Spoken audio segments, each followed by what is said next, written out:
மக்களே pyramid touch பண்ணி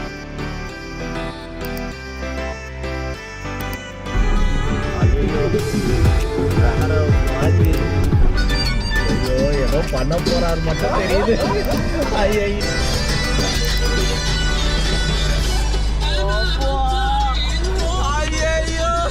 camera red சீல குளிச்சாச்சு.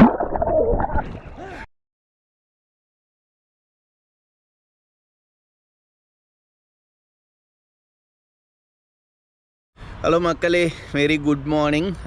இப்போ வந்து கைரோவில் இருக்கிறோம்.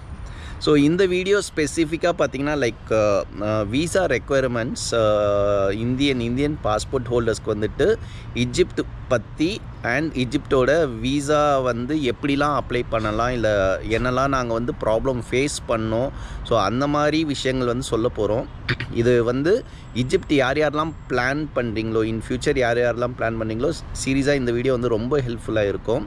சரிங்களா? ஸோ நாங்கள் வந்து ஃபஸ்ட்டு என்ன செஞ்சோன்னு பார்த்தீங்கன்னா லைக் இண்டிவிஜுவலாக வந்து நாங்கள் வந்து அட்லீஸ்ட் ATLYS அட்லீஸ்ன்ற ஒரு ஆப்பில் வந்து ஈஜிப்ட் வீசா விசாக்கு வந்து நாங்கள் அப்ளை பண்ணோம். சரிங்களா? அது அப்ளை பண்ணதுக்கு அப்புறமேட்டு என்ன ஆச்சுன்னா ஆல்மோஸ்ட் ஒரு 1 வீக் to 10 days எடுத்துச்சு.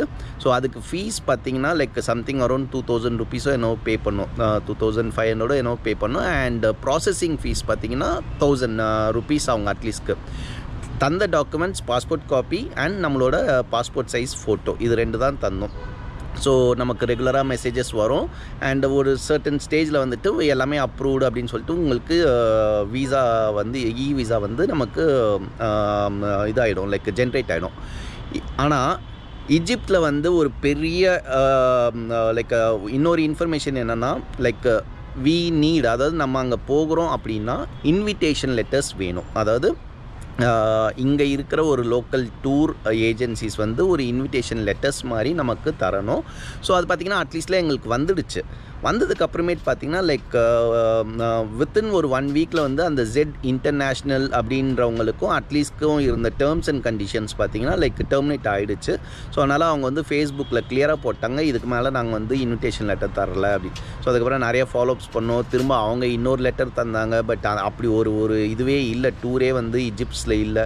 ஸோ ரொம்ப ஒரு மாதிரி கன்ஃபியூஸ்டாக இருக்கும்போது தான் ஒரு ஃபேஸ்புக் போஸ்ட் வேறு வந்தது. அதுதான் ஆக்சுவலாக எங்களுக்கு வந்து ட்ரிகரிங் பாயிண்ட்டே. ஸோ அதில் வந்து அந்த இந்தியன் பாஸ்போர்ட் ஹோல்டர்ஸை என்ன பண்ணிட்டாங்கன்னா லைக் அவரை வந்து அங்கேயே ஸ்டாப் பண்ணிவிட்டு நீ திரும்ப போயிடு அப்படின்னு சொன்ன பிறகு தான் நம்ம வந்து நான் முனிஷ் ப்ரோ கிட்ட வந்து சொன்னேன். அப்புறம் அவர் திரும்ப ஒரு நிறையா ரிசர்ச் பண்ணி கடைசியாக ஒரு டூர் ஆர்கனைசருக்கு டேரெக்டாக நாங்கள் ஈஜிப்ட்லேயே பேசி இன்விடேஷன் லெட்டர் வாங்கினோம். இப்போது இவ்வளோ காம்ப்ளிகேட்டடாக இருக்குல்ல. ஸோ இதில் இன்னும் என்னென்னலாம் இருக்குது, இல்லை இன்னும் எப்படி நம்ம வந்து ஈஸியாக வீசா அப்ளை பண்ணலான்னு மோனி சொல்லுவார். சொல்லுங்கள் ப்ரோ. ஸோ நம்ம என்னென்னா ஒரே விஷயந்தான், ஈஜிப்ட்க்கு வந்து 2 ஆப்ஷன் இருக்குது. ஒன்று வந்து இந்தியன் பாஸ்போர்ட் ஹோல்டர்ஸ்க்கு வந்து இப்போ மற்ற கண்ட்ரிஸ் US பாஸ்போர்ட் ஹோல்டர், நீங்கள் ஒரு யூரோப்பியன் யூனியன், ஒரு ஃப்ரெஞ்ச் பாஸ்போர்ட்டோ, சிங்கப்பூர் பாஸ்போர்ட்டோ, மலேசியன் பாஸ்போர்ட் வச்சுருந்தீங்கன்னா நீங்கள் டேரெக்டாக நீங்கள் வந்து ஈஜிப்ட்டில் வந்து நீங்கள் ஆன்லைன் வீசா எடுத்துக்கலாம். ஏர்போர்ட் ஒன்றும் இல்லை, ஃப்ளைட் டிக்கெட் புக் பண்ணிட்டு ஏர்போர்ட்டில் வந்து இறங்கி $25 கட்டிட்டிங்கன்னா அதாவது ஏர்போர்ட்லேயே பேங்க்ஸ் மாதிரி இருக்கும், அவங்க தான் வீசாஸ் கொடுக்குறது. அவங்ககிட்ட கட்டிங்கன்னா அப்படியே லைனில் இருந்து கட்டிங்கன்னா ஸ்டிக்கர் மாதிரி கொடுப்பாங்க, வீசா ஆன் அரைவல் ஸ்டிக்கர். அதை அப்படியே பாஸ்போர்ட்டில் ஒட்டிட்டு அப்படியே இமிகிரேஷன் ப்ரொசீட் ஆக வேண்டியது தான். இதுதான் மற்ற பாஸ்போர்ட் ஹோல்டர்ஸ்க்கு ஆனால் ப்ராசஸ். பட் இந்தியன் பாஸ்போர்ட் ஹோல்டர்ஸ்க்கு என்னென்னா 2 ஆப்ஷன் இருக்குது. ஒன்று வந்து எம்பசி ஸ்டிக்கர் வீசா, நம்ம எம்பசியில் அப்ளை பண்ணி அதுக்கு VFS மூலமாக அப்ளை பண்ணி ஸ்டிக்கர் வீசா எடுக்கணும். ஒரு 5 to 7 ஒர்க்கிங் டேஸ் ஆகும், வீசா வந்துடும் ஸ்டிக்கர் வீசா. இன்னொரு ஆப்ஷன்னா விசா, எலக்ட்ரானிக் வீசான்னு சொல்லுவாங்க, ஆன்லைனில் அப்ளை பண்ணுறது. இந்த ஆன்லைனில் அப்ளை பண்ணுறது நம்மளே அப்ளை பண்ண முடியாது. நம்மளே அப்ளை பண்ணோன்னா கூட அதுக்கு அஃபிஷியல் வெப்சைட்லாம் இருக்குது. பட் ஸ்டில் நம்ம அப்ளை பண்ணோன்னா கூட நம்ம கண்ட்ரிக்குள்ளே ஈஜிப்ட்குள்ளே என்ட்ரு ஆகணும்னா ஒரு கேரண்டி லெட்டர் வேணும். கேரண்டி லெட்டர்னால் இங்கே லோக்கலாக ஈஜிப்ட்டில் இருக்கிற ஒரு ட்ராவல் ஏஜென்ட் கேரண்டி லெட்டர் கொடுக்கணும். இந்த மாதிரி இவங்க வந்து ஸோ வராங்க, நாங்கள் தான் வந்து எங்களுக்கு பொறுப்புன்ற ஒரு கேரண்டி லெட்டர் கொடுக்கணும். ஸோ இப்போ இதுதான் சிக்கல். இப்போ இந்த கேரண்டி லெட்டரில் என்ன பிரச்சனை அப்படின்னா, ஸோ இதுதான் ப்ராசஸ். இதுதான் 2 ஆப்ஷன். இப்போது ஒன் மோர் ஆப்ஷன் என்னென்னா வீசா ஆன் அரைவல் இல்லை, இந்தியன் பாஸ்போர்ட் ஹோல்டர்ஸ் வந்துட்டு வீசா ஆன் அரைவல். ஸோ நம்ம பார்த்திங்கன்னா நம்ம சென்னை ஏர்போர்ட்லேயே வந்துட்டு தே வில் ஸ்டாப். உங்களுக்கு வீசா இல்லைன்னா சென்னை ஏர்போர்ட்லேயே உங்களை ஸ்டாப் பண்ணிடுவாங்க, நீங்கள் போக முடியாது. இந்தியன் பாஸ்போர்ட் ஹோல்டர்ஸ்க்கு வந்து வீசா ஆன் அரைவல் கிடையாது. அந்த மாதிரி நியூஸ் ஆக்சுவலாக வந்து ஒரு 2 months பேக் கூட ஒரு ஃபேமிலி இந்தியாவிலேருந்து அந்த மாதிரி போய் அவங்கள வந்து ஏர்போர்ட்லேருந்து அப்படியே வந்து இது பண்ணிட்டாங்க, ரெஃப்யூஸ் என்ட்ரி டு ரெஃப்யூசல்னு சொல்லுவாங்க, பண்ணிவிட்டு அவங்கள திரும்ப அனுப்பிச்சிட்டாங்க.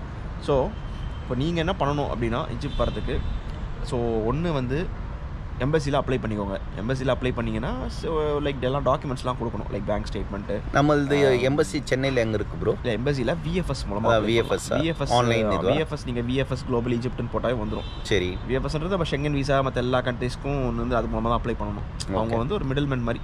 இல்லை அதுதான், அது ஆன்லைன் யூஆர்எல் இல்லை டேரெக்டாக போய் சப்மிட் பண்ணணும், பாஸ்போர்ட்டை போய் சப்மிட் பண்ணணும், எல்லா டாக்குமெண்ட்ஸ்லாம் எடுத்துகிட்டு போயிட்டு. எல்லாம் நம்ம ப்ராசஸ் வந்து சேம் தான்.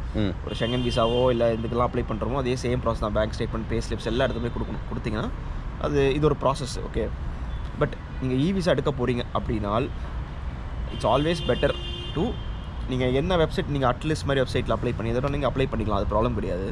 பட் என்ன இஷ்யூ என்ன அப்படின்னா நீங்கள் கேரண்டி லெட்டர் இல்லாமல் நீங்கள் வந்து ஈஜிப்ட்குள்ளே என்டர் ஆக முடியாது. சரியா? ஏன்னா இதுக்கு முன்னாடி நிறைய பேர் ட்ராவல் பண்ணியிருக்காங்க. நிறைய ட்ராவலர்ஸ் வந்து அட்லீஸ்ட் மூலமாக அப்ளை பண்ணி அந்த இ விசா எடுத்து அவங்க கொடுக்குற கேரண்டி, அவங்களே ஒரு கேரண்டி லெட்டர் கொடுக்குறாங்க, நான் இல்லைன்னு சொல்லல, அவங்களே ஒரு கேரண்டி லெட்டர் கொடுக்குறாங்க. பட் அவங்க கொடுக்குற கேரண்டி லெட்டருடைய அந்த கம்பெனி வந்து ஆல்ரெடி அக்ரிமெண்ட் டெர்மினேட் பண்ணிட்டாங்க. அட்லீஸ்ட் வந்து திரும்ப இன்னொரு கேரண்டி லெட்டர் கொடுத்தாங்க. பட் எனக்கு என்னென்னா அது வந்து அது பிகாஸ் அந்த கம்பெனி பேர் கூகுளில் போட்டால் வர மாட்டேங்குது, அவங்கள ரீச் பண்ணவும் முடியல. ஸோ இதெல்லாம் இவ்வளோ கன்ஃபியூஷன்ஸ் இருக்குது. ஸோ நான் என்ன பண்ணேன் அப்படின்னா, ஒரு ஜிசல் அப்படின்னு சொல்லிட்டு ஒரு அமெரிக்கன் பிளாகர் ஒரு லேடி இருக்காங்க. அவங்க வந்து ஈஜிப்ட்லேயே ரொம்ப வருஷமாக இருக்காங்க. ஒரு 3-4 இயர்ஸாக இங்கேயே ட்ராவல் பண்ணி ஈஜிப்ட் தான் வீடியோஸ் போட்டுட்ருக்காங்க. அவங்கக்கிட்ட நான் காண்டாக்ட் பண்ணி அவங்கக்கிட்ட நான் கேட்கும்போது அவங்க வந்து ஒரு ட்ராவல் ஏஜென்ட்டோட காண்டாக்ட் கொடுத்தாங்க. ஸோ அவர்கிட்ட நான் பேசும்போது அவர் என்ன சொன்னார்னா $50 per person. அவர் வந்து கேரண்டி லெட்டர் கொடுத்துருவார் அவங்களுக்கு. ப்ளஸ் இமிக்ரேஷனில், அதாவது நம்ம ஃப்ளைட்லேருந்து இறங்கணுன்னே இமிக்ரேஷன் முன்னாடியே அவங்களுடைய ரெப்ரசன்டேட்டிவ் வந்து நம்மளை மீட் பண்ணி இமிக்ரேஷன் ப்ராசஸ் ஃபுல்லாகவே அவர் பார்த்துக்கிட்டார். ஆக்சுவலி இல்லை பார்த்துக்கிட்டு and transfer to the airport, transfer to the hotel. நம்ம ஸ்டே பண்ணுற ஹோட்டலுக்கு அவங்களே காரில் எடுத்துகிட்டு போய் விட்டுருவாங்க. $50 $45 ஆக்சுவலி. நாங்கள் வந்து இன்னொரு ஏர்போர்ட்டில் இறங்கணும். இங்கே 2 ஏர்போர்ட் இருக்குது கைரோவில், ஸ்பிங்ஸு அப்படி அப்புறம் வந்து கைரோ இன்டர்நேஷனல் ஏர்போர்ட், ஸ்பிங்ஸ்ன்றது இந்த கீசா கிட்ட இருக்கிறது. ஸோ இது 2 ஏர்போர்ட்ஸ் தான் வந்து நம்ம இங்கே இருக்கிறது. ஸோ நாங்கள் ஸ்பிங்ஸ் வந்து கொஞ்சம் தள்ளி இருக்குது, ரொம்ப வந்து ஒரு மாதிரி கொஞ்சம் ஹைவேல இருக்குது. ஸோ ரொம்ப தள்ளி இருக்கிறதுனால $5 எக்ஸ்ட்ரா சார்ஜ் பண்ணாங்க எங்களுக்கு. ஸோ 45 தான் ஆக்சுவலி. ஸோ $45 கொடுத்து கைரோவில் வந்தால் 45, ஸ்பிங்ஸில் வந்ததுனால நம்ம 50 பே பண்ணோம். ஸோ இதுதான் வந்து கான்செப்ட். ஸோ அவங்க கேரண்டி லெட்டர் கொடுத்துட்டாரு. அவருடைய ரெப்ரசன்டேட்டிவ் வந்து எல்லாம் இது பண்ணி அவரே ஃபார்ம்லாம் ஃபில் பண்ணி அவருக்கு இமிக்ரேஷனில் போய் பேசி. சரி, இன்னொரு விஷயம் என்னன்னா, நாங்கள் இமிக்ரேஷன் வந்த உடனே இமிக்ரேஷன் ஆஃபீஸர் வந்து எங்கள் இ விசா கொடுத்தோம் இல்லையா, விசா பார்த்துட்டாங்க. அப்புறம் கேரண்டி லெட்டர் வந்து இவர் இருக்கார் ஆல்ரெடி. பட் அவங்க என்ன கேட்டாங்கன்னா, எங்ககிட்ட ஷெங்கன் விசா இருக்கா? ஆல்ரெடி இருக்குது, எங்கிட்ட இருக்குது. பட் அது எக்ஸ்பயர் ஆகிடுச்சு, அது வேலிட் கிடையாது. ஸோ உங்கள்கிட்ட US visa, Schengen visa, UK இந்த மாதிரி விசாஸ்லாம் இருக்குது அப்படின்னா ஆக்சுவலாக லைக் இங்கே கேரண்டி லெட்டர் தேவையில்லை அப்படின்னு சொல்லிட்டு அவங்க சொல்கிறாங்க. பட் அது எவ்வளோ தூரம், பிகாஸ் இவங்களோட இமிக்ரேஷன் வந்து ரொம்ப ட்ரிக்கி. ஈஜிப்டோட இமிக்ரேஷன் வந்து ரொம்ப ரொம்ப ட்ரிக்கி. எப்போனா ரூல்ஸ் ஒன்று சேஞ்ச் ஆகும். ஸோ யூஎஸ் விசா வச்சுருந்தீங்கன்னா நீங்கள் இ விசா அப்ளை பண்ணிவிட்டு கேரண்டி லெட்டர் இல்லாமையும் வரலாம். பட் இவங்க ஏர்போர்ட்டில் வந்து ஏதாவது பிரச்சனை பண்ணுறதுக்கு வாய்ப்பு. அதுதான், ஆமாம். ஏன்னா இவர்கிட்ட ஆக்சுவலாக ஷெங்கன் விசா இருந்தது, எக்ஸ்பயர் தான். அது பார்த்த உடனே அந்த லேடி என்ன செஞ்சாங்கன்னா, like do you have Emirates ID first question இல்லை அப்படின்னும், அதுக்கப்புறம் ஷெங்கன் விசா இருக்கா அப்படின்னா இருக்குது, பட் எக்ஸ்பைரி ஆயிடுச்சுன்னு இவர் சொன்னார். அது ஏன்றதை கேட்டோம், அந்த டூரிஸ்ட் ஆப்ரேட்டர்கிட்ட கேட்டோம். அவர் அப்போ சொன்னார், like if you have a Schengen visa இல்லை யூஎஸ் விசா இந்த மாதிரி இருக்கும்போது நீங்கள் இந்தியன் பாஸ்போர்ட் ஹோல்டர்ஸ் இந்த விசா ஆக்டிவாக இருக்கிறவங்க ஈஜிப்ட் வந்தால் கேரண்டி லெட்டர் தேவையில்லை. ஸோ தட் டைரெக்டாகவே நாங்கள் வந்து ஸ்டாம்ப் பண்ணி நாங்கள் உங்களை அமுச்சு விட்ருவோம் அப்படின்றதுக்காக தான் அந்த கொஸ்டின்ஸ் அவ்வளோ கேட்டாங்க.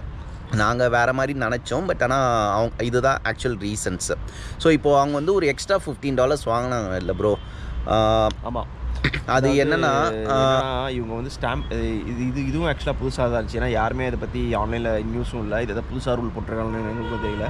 நீங்கள் 7 days மேலே ஈஜிப்டில் ஸ்டே பண்ணுறீங்கன்னா ஏதோ ரெஜிஸ்ட்ரேஷன் டேக்ஸ்னு ஏதோ பே பண்ணணும். ஓகே, அது வந்து $15 வாங்குறாங்க. ஆனால் இந்த $15ன்றது கணக்கு இல்லை. இப்போ ஒரு நாளைக்கு $1 அப்படிலாம் அது வந்து 1 month வேலிடிட்டி. அவ்வளோ, ஐ மீன் நீங்கள் 1 month ஸ்டே பண்ணலாம் ஈஜிப்டில் வந்தீங்கன்னா. 30 days.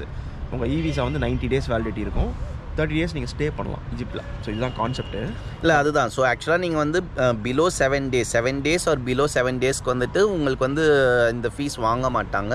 பட் மோர் தென் 7 daysன்றனால உங்கள் ஈச் பர்சன் கிட்டேருந்து $15 வந்து வாங்கினாங்க. பட் அதுதான் ப்ரோ கிட்ட கேட்கும்போது இது மாதிரி எங்கேயுமே இதில் கூட போடலை.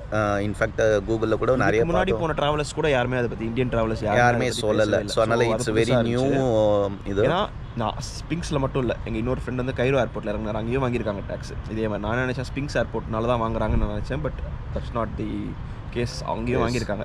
ஸோ விஷயம் அதுதான். ஸோ இவ்வளோ காம்ப்ளிகேஷன் இருக்குதுன்னு முன்னாடி தெரிஞ்சு தான் நான் எம்பசிலே அப்ளை பண்ணியிருப்பேன். பிகாஸ் இவிசான ஒரு ஆப்ஷன் வச்சுட்டு இவ்வளோ காம்ப்ளிகேஷன் வைக்கிறதுன்றது, நான் இவ்வளோ நிறைய கண்ட்ரீஸ்க்கு ட்ராவல் பண்ணியிருக்கேன், நிறைய இமிகிரேஷன்லாம் பார்த்துருக்கேன். இது வந்து இந்த மாதிரி காம்ப்ளிகேட்டடான ஒரு வீசா ப்ராசஸ் வந்து நான் வந்து பார்க்கல. ஐ மீன் நான் இந்தியன் பாஸ்போர்ட் ஹோல்டர்ஸ்க்கு சொல்கிறேன். மற்ற பாஸ்போர்ட் ஹோல்டர்ஸ்லாம் சும்மா வராங்க, லைக் அப்படியே பார்த்து போகிறாங்க. அது இவங்க தெரில, இவங்க ஜஸ்ட் ஆக்சுவலாக அந்த $15 தந்ததுக்கப்புறம் பார்த்தீங்கன்னா நாங்கள் எல்லாம் வந்து விஐபி என்ட்ரன்ஸ் தான், பேர்ல் அசிஸ்ட் விஐபி சர்வீஸ்ன்னு சொல்லிட்டு விஐபி சர்வீஸ். ஸோ அந்த இடம் வழியாக வந்து எங்களுக்கு நார்மலாக இங்கே ஒரு ஸ்டாம்ப் பண்ணாங்க, திரும்ப அங்கே வரும்போது அந்த விஐபி இடத்துல அங்கே ஒரு ஸ்டாம்ப் பண்ணிவிட்டு அதுக்கப்புறம் தான் போகணும். ஸோ என்னை பொறுத்த வரைக்கும் இதெல்லாம் உங்களுக்கு தேவையில்லை, இந்த மாதிரி ஒரு கன்ஃபியூஷன்லாம் வேணாம் அப்படின்னா கோ டு தி எம்பசிக்கு போங்க, டாக்குமெண்ட்ஸ்லாம் கொடுங்க, அப்ளை பண்ணுங்கள், ஸ்டிக்கர் வீசா எடுத்துக்கோங்க. $3000 $3500 முடிஞ்சிடும். திங்கஸ் இது இவ்வளோ கன்ஃபியூஷன்ஸ் தேவையில்லை, காம்ப்ளிகேஷன்ஸு. அன்டில் ஈஜிப்ட் வந்து ஹானரபிள் கொண்டு வர வரைக்கும் இப்படி தான் இருக்கும் இந்த ப்ராசஸ். இது ரொம்ப நான் இவ்வளோ போயிருக்கேன். இது ரொம்ப ஒன்றும் இல்லை, இமிகிரேஷன்லாம் ஒன்றுமே இல்லை. அவர் இவர் வந்ததுனால, அந்த ட்ராவல் ஏஜென்ட் வந்ததுனால அவரே எல்லாம் பார்த்துக்கிட்டார். ஒன்றுமே இல்லை, நான் ஒன்றுமே பண்ணலாம், நாங்கள் ஒன்றுமே பண்ணலாம். நான் இமிகிரேஷன் பேசக்கூட இல்லை. அந்த மாதிரி நான் எந்த கண்ட்ரிலுமே நான் எக்ஸ்பீரியன்ஸ் பண்ணதே இல்லை. நான் பேசக்கூட இல்லை. அவரே பாஸ்போர்ட் போய் வாங்கி, அவரே ஸ்டாம்ப் வாங்கி, அவரே அந்த ரெஜிஸ்ட்ரேஷன் டேக்ஸ்லாம் அவரே பே பண்ணி, அவரே வாங்கி கொடுத்து எல்லாம் முடிச்சுட்டு அவரே இது பண்ணிட்டு வந்துட்டார். ஸோ இது வந்து ஆக்சுவலி ஈஸி தான் இந்த ப்ராசஸ். ஆனால் இது இவ்வளோ காம்ப்ளிகேட்டடாக அவங்க வச்சுருக்காங்க. அது ஒன்லி ஃபார் இந்தியன் பாஸ்போர்ட். அதுதான் ஒரு பெரிய பிரச்சனையே. அது தெரியல, லைக் அது அப்போ நீங்கள் அது இவிசான்ற கான்செப்டே வைக்க தேவையில்ல. இவிசா கான்செப்டே இல்லாமல் நீங்கள் எம்பசிலே அப்ளை பண்ணிட்டு வாங்க அப்படின்னு சொல்லிடலாம். இவிசான ஒரு கான்செப்ட் வச்சு, அப்புறம் அதுக்கு ஒரு கேரண்டி லெட்டர் வச்சு, இதெல்லாம் வந்து அன்னெசரியான ஒரு காம்ப்ளிகேஷன் ட்ராவல் இருக்குது. ஸோ என்னை பொறுத்த வரைக்கும் நீங்கள் ஈஜிப்ட் பிளான் பண்ணுறீங்கன்னா ஒன்று நீங்கள் வந்து நீங்கள் எம்பசிலே போய் அப்ளை பண்ணிக்கோங்க. உங்களுக்கு அப்படி இன்ட்ரெஸ்ட் இல்லை அப்படின்னா நான் சொன்ன மாதிரி ப்ரோ கிட்ட வந்து லைக் டீட்டெயில்ஸ் கொடுக்க சொல்கிறேன். அந்த டிஸ்கிரிப்ஷனில் நாங்கள் டீட்டெயில்ஸ் தரோம். நீங்கள் யார்கிட்ட கிட்ட அவர் ஒரு ஃபோன் நம்பர் எல்லாமே கொடுக்கும். அவங்க வாட்ஸ்அப்பில் contact. But is a very decent guy, சூப்பராக ஜென்யூன் பர்சன். நாங்கள் ஃபஸ்ட் ஸ்கெப்டிக்கலாக தான் இருந்தது. பட் எனக்கு ரெஃபர் பண்ணவங்க வந்து அந்த அமெரிக்கன் வ்ளாகர் வந்து அவங்க வீடியோலேயே போஸ்ட் பண்ணியிருந்தாங்க அதை பற்றி.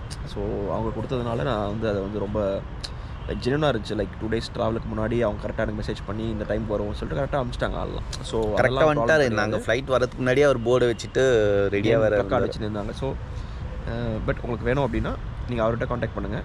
$40 per person கொடுத்தீங்கன்னா அவர் கேரண்டி. ஏன்னா இங்கே இன்னொரு விஷயம் இருக்குது. நான் நிறைய ட்ராவல் ஏஜென்ட்ஸ் கிட்ட காண்டாக்ட் பண்ணும்போது யாருமே வந்து கேரண்டி லெட்டர் கொடுக்க மாட்டேங்கிறாங்க. ஏன் அப்படின்னா ஒன்று நீங்கள் அவங்க மூலமாக ட்ராவல் டூர் பேக்கேஜ் புக் பண்ணணும் ஈஜிப்ட்குள்ளே. இன்னொன்று வந்து நீங்கள் வந்து ஹோட்டல்ஸ் தான் அவங்க மூலமாக புக் பண்ணால் மட்டும்தான் வந்து கேரண்டி லெட்டர் கொடுக்குறாங்க. ஹோட்டல்ஸ்லாம் அவங்க கொடுக்குற ஹோட்டல்ஸ்லாம் ஒன்று ரொம்ப எக்ஸ்பென்சிவாக இருக்குது, இன்னொன்று ரிவ்யூஸ் நல்லா இல்லை. ரெண்டாவது வந்து அவங்க கொடுக்குற டூர் பேக்கேஜும் ரொம்ப எக்ஸ்பென்சிவாக இருக்குது. எல்லாமே டாலர்ஸில் கோட் பண்ணுறாங்க.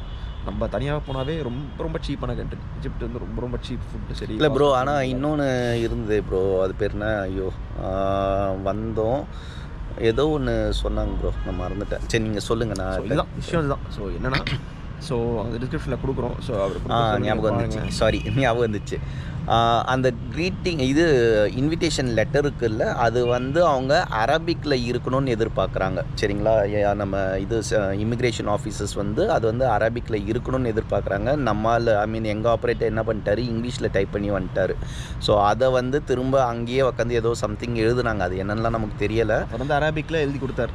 அரபிக் லெட்டர் அது ஒரு சின்ன ஒரு ஸ்லிப் ஆஃப் பேப்பரில் எழுதி கொடுத்தாரு. ஸோ அது நீங்கள் இன்கேஸ் அவங்ககிட்ட பேசும்போது கூட எங்களுக்கு வந்து இன்விடேஷன் லெட்டர் வந்து நீங்கள் அரபிக்கில் எழுதித்தாங்க அப்படின்றது ஒரு ஜஸ்ட் ஒரு கம்யூனிகேஷன் மாதிரி. நீங்கள் இதுக்கு முன்னாடி நிறைய பேர் போயிருக்காங்க இவிசா வச்சு, அட்லீஸ்ட்டில் அப்ளை பண்ணி இவிசா எடுத்து அவங்க கொடுக்க கேரண்டி லெட்டர் வச்சு போயிருக்காங்க. இமிகிரேஷனில் எந்த கொஷின்ஸும் கேட்காம இருந்திருக்காங்க.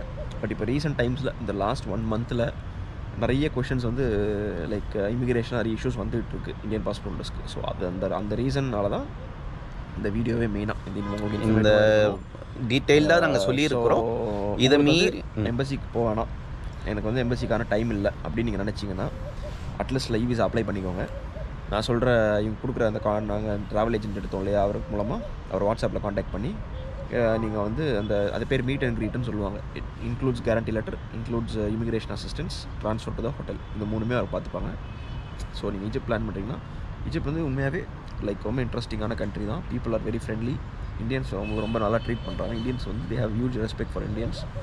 பட் இதுதான் இந்த விசா ப்ராசஸ் வந்து இன்னும் இவங்க வந்து விசா ப்ராசஸை ரொம்ப ஈஸி ஆக்கினாங்கன்னா, லைக் வியட்நாம் மாதிரி, இப்போ கசகஸ்தான் மாதிரி இந்த மாதிரி கண்ட்ரீஸ்லாம் நம்மளுக்கு ரொம்ப ஈஸி ஆக்சஸ் கொடுக்குறாங்க இந்தியன் பாஸ்போர்ட் ஹோல்டர்ஸ்க்கு. கொடுத்தாங்கன்னா நிறைய இந்தியன்ஸ் வந்து ஈஜிப்ட் கூட வருவாங்க. பிகாஸ் ஈஜிப்ட் வந்து நிறைய பேர் வந்து ஈஜிப்ட் ட்ராவல் பண்ணுவாங்க. பிகாஸ் ஈஜிப்ட் பார்க்கணும் நிறைய பேருக்கு இந்தியாவில் நிறைய விஷ் லிஸ்ட் இருக்குது. நம்ம என்ன ஸோ இதுதான் விஷயம். ஸோ பார்த்துக்கோங்க. லைக் நீங்கள் பிளான் பண்ணுறீங்கன்னா இதுதான் இமிக்ரேஷன்.